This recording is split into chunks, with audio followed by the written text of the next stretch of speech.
Homeward. By now, I had been 3 years in South Africa.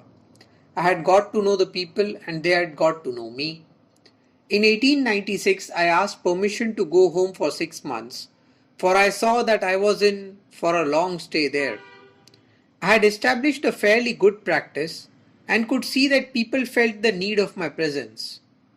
So I made up my mind to go home, fetch my wife and children, and then return and settle out there. I also saw that if I went home, I might be able to do there some public work by educating public opinion and creating more interest in the Indians of South Africa. The £3 tax was an open sore. There could be no peace until it was abolished. But who was to take charge of the Congress work and the Education Society in my absence?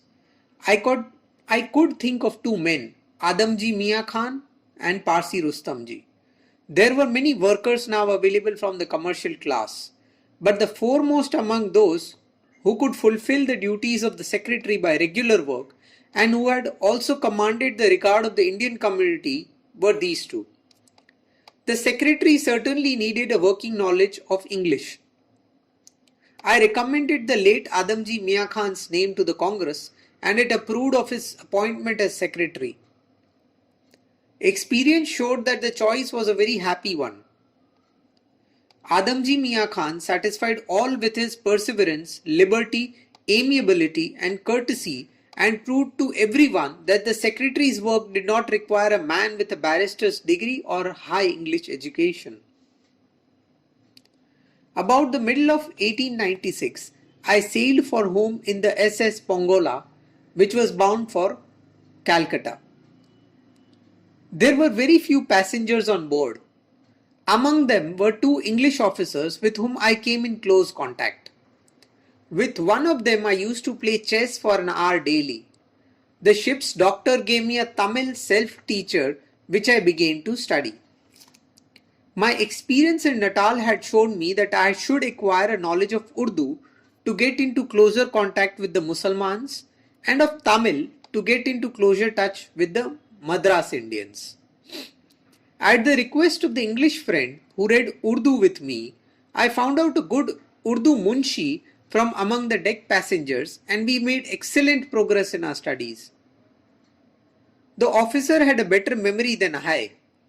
He would never forget a word after once he had seen it. I often found it difficult to decipher Urdu letters. I brought more perseverance to bear, but could never overtake the officer. With Tamil, I made fair progress. There was no help available, but the Tamil self-teacher was a well-written book, and I did not feel in need of much outside help.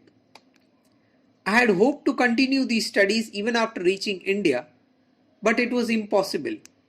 Most of my reading since 1893 has been done in jail. I did make some progress in Tamil and Urdu in jails, Tamil in South African jails and Urdu in Yerwada jail. But I never learned to speak Tamil and the little I could do by way of reading is now rusting away for want of practice. I still feel what a handicap this ignorance of Tamil or Telugu has been. The affection that the Dravidians in South Africa showered on me has remained a cherished memory. Whenever I see a Tamil or Telugu friend, I cannot but recall the faith, perseverance and self-sacrifice of many of his compatriots in South Africa. And they were mostly illiterate, the men no less than women. The fight in South Africa was for such and it was fought by illiterate soldiers. It was for the poor and the poor took their full share in it. Ignorance of the language, however, was never a handicap to me in stealing the hearts of these simple and good countrymen.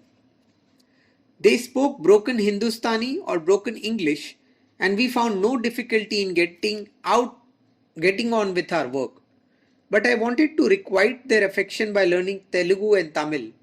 In Tamil, as I have said, I made some little progress, but in Telugu, which I tried to learn in India, I did not get beyond the alphabet. I fear now I can never learn these languages and I am therefore hoping that the Dravidians will learn Hindustani.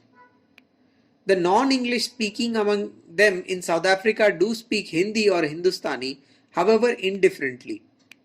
It is only the English speaking ones who will not learn it, as though a knowledge of English were an obstacle to learning our own languages.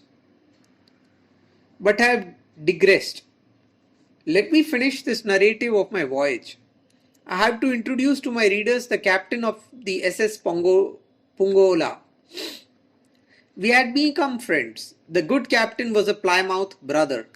Our talks were more about spiritual subjects than nautical. He drew a line between morality and faith.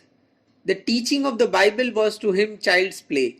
Its beauty lay in its simplicity. Let all men, women and children, he would say, have faith in Jesus and his sacrifice, and the sins were sure to be redeemed. This friend revived my memory of the Plymouth brother of Pretoria.